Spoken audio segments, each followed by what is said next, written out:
नमस्कार, स्वागत है आपका बालाघाट न्यूज़ में। मैं हूं यमलेश वंजारी। मध्य प्रदेश में लॉकडाउन 30 जून तक बढ़ा दिया गया है, लेकिन राहत वाली बात यह है कि इस दौर का लॉकडाउन कंटेनमेंट एरिया में ही लागू रहेगा। पूरे प्रदेश में रात 9 बजे से सुबह 5 बजे तक आवागमन प्रतिबंधित रहेगा। 8 जून से प्रदेश में सभी धार्मिक स्थलों को खोल दिया जाएगा। धार्मिक स्थलों पर आने वाले लोगों को सोशल डिस्टेंसिंग का पालन करना होगा। ये बात मुख्यमंत्री शिवराज सिंह चौहान ने प्रदेश की जनता को संबोधित करते हुए कही। मुख्यमंत्री शिवराज सिंह चौहान ने कहा, कोरोना का संकट अभी टला नहीं है, जरा सी भी लापरवाही भारी पड़ सकती है। इसलिए सावधानी रखना और पहले से बनाए गए नियमों का पालन करना जरूरी है। मास्क पहनना जरूरी होगा। सार्वजनिक स्थलों पर लोग जमा नहीं हो सकेंगे। किसी की मृत्यु होने पर 20 और शादी समारोह में 50 लोग ही शामिल हो सकेंगे। प्रदेश में अंतर्राज्यीय बसों का संचालन 7 जून तक बंद रहेगा। इसके बाद इस पर निर्णय लिया जाएगा। राज्य में अनाज की खरीदी की तारीख 30 जून कर दी गई है। किसानों को कर्ज चुकाने की तारीख भी 30 जून कर दी गई है। मुख्यमंत्री शिवराज सिंह चौहान ने जनता को संबोधित करते हुए क्या महत्वपूर्ण बड़ी बातें की, आइए जानते हैं। तो मुख्यमंत्री शिवराज सिंह चौहान ने कहा कि कोरोना वायरस को हमने कंट्रोल किया है, लेकिन लगातार मरीज सामने आ रहे हैं। मरीजों का रिकवरी रेट बढ़ा है। आज 198 नए मामले सामने आए हैं, वहीं 398 स्वस्थ होकर घर गए हैं। कोरोना योद्धाओं की वजह से यह सब संभव हुआ है। हमने वापस आए मजदूरों के लिए श्रम सिद्धि योजना शुरू की है। इसके तहत उन्हें रोजगार दिया जा रहा है। सरकार सबका सर्वे कर रही है, उन्हें उसके अनुसार काम दिलाया जाएगा। सरकार सबको रोजगार देने का प्रयास कर रही है। इसके बाद कोई मजदूर बाहर जाता है तो उसे कलेक्टर के पास अपना रजिस्ट्रेशन कराना पड़ेगा। सरकार मजदूर कमीशन बनाने जा रही है। मुख्यमंत्री ने कहा कि महिलाओं को रोजगार देने के लिए मास्क बना रही महिलाएं ही स्कूल ड्रेस बनाएगी। प्रदेश में मजदूर कमीशन बनाया जा रहा है। छोटे छोटे काम करने वाले लोगों को 10,000 की सहायता बैंक के माध्यम से दिलाई जाएगी। मुख्यमंत्री ने कहा है कि छोटे और बड़े उद्योगों को बिजली बिल में छूट दी जा रही है। अब व्यापारी और घरेलू उपभोक्ताओं को बिजली बिल भरने से राहत मिलेगी। अलग अलग स्लैब के अनुसार राहत दी जाएगी। मित्रों, अब लॉकडाउन से हम अनलॉक की तरफ जा रहे हैं। आज भारत सरकार की गाइडलाइन के अनुसार ये लॉकडाउन का अगला चरण कैसा होगा, उसका विवरण मैं आपके सामने दे रहा हूं। इसमें चरणबद्ध तरीके से आर्थिक गतिविधियां प्रारंभ करनी है और इसलिए जिलों में अधिक प्रभावित जो मोहल्ले, कॉलोनी या कोई गांव होगा तो गांव का भी मोहल्ला ये कंटेनमेंट एरिया होंगे। इनमें 30 जून 2020 तक लॉकडाउन यथावत जारी रहेगा। लॉकडाउन की तारीख बढ़ाकर हम 30 जून कर रहे हैं मध्य प्रदेश में भी,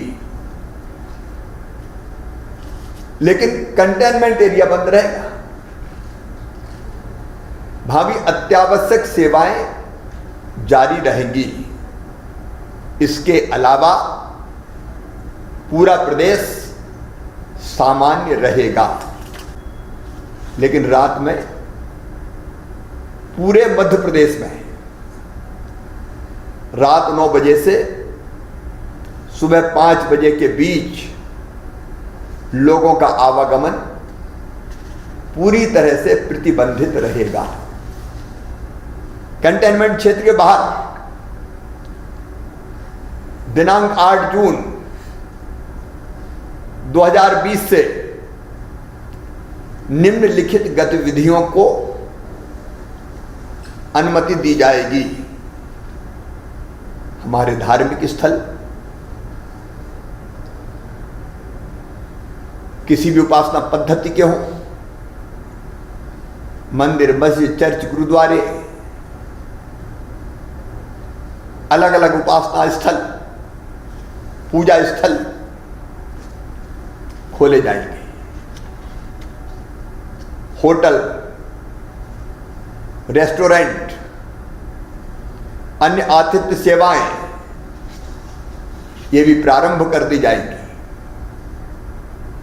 शॉपिंग मॉल्स भी 8 जून से खोल दिए जाएंगे।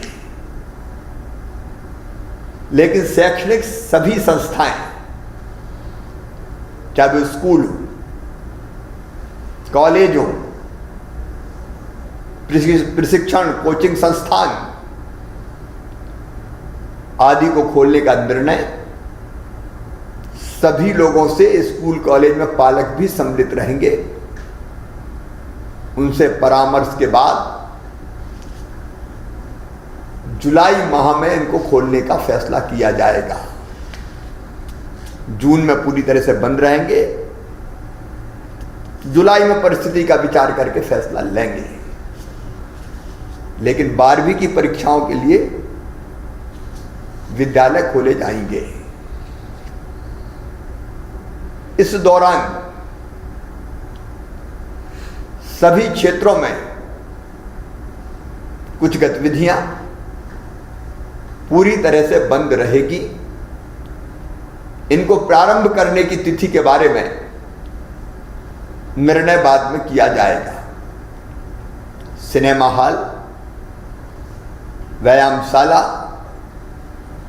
स्विमिंग पूल, मनोरंजन पार्क, थिएटर, बार, ऑडिटोरियम, सभा कक्ष, मैरिज गार्डन इत्यादि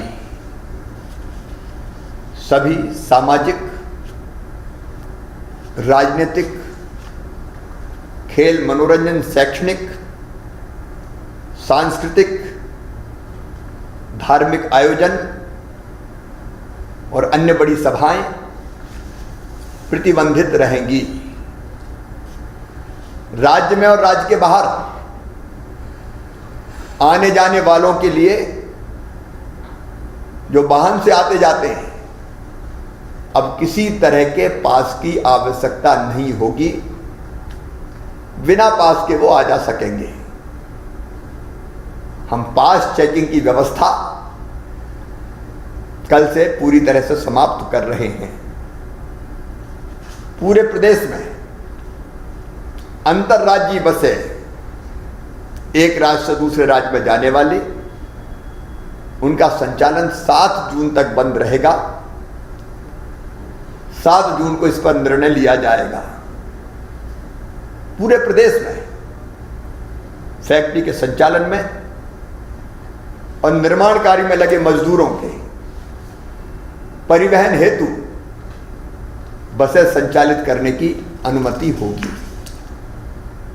राज्य के अंदर सार्वजनिक परिवहन की बसें केवल इंदौर, उज्जैन और भोपाल को छोड़कर अन्य सभी संभागों में 50% क्षमता के साथ संचालित की जा सकेंगी। इंदौर, उज्जैन, नीमच और बुरहानपुर के नगरीय क्षेत्रों के बाजारों की 1/4 दुकानें बारी बारी से खुलेंगी। भोपाल के बाजारों की 1/3 दुकानें बारी बारी से खुलेंगी। देवास, खंडवा नगर निगम तथा धार एवं नीमच नगर पालिका क्षेत्र की आधी दुकानें बारी बारी से खुलेंगी। स्टैंड एलोन दुकानें व मोहल्लों की दुकानें इस प्रतिबंध से मुक्त रहेंगी। लेकिन जावद जैसा शहर जहां अभी बीच में पॉजिटिव प्रकरण ज्यादा आए, उसको हमने पूरी तरह से बंद किया है।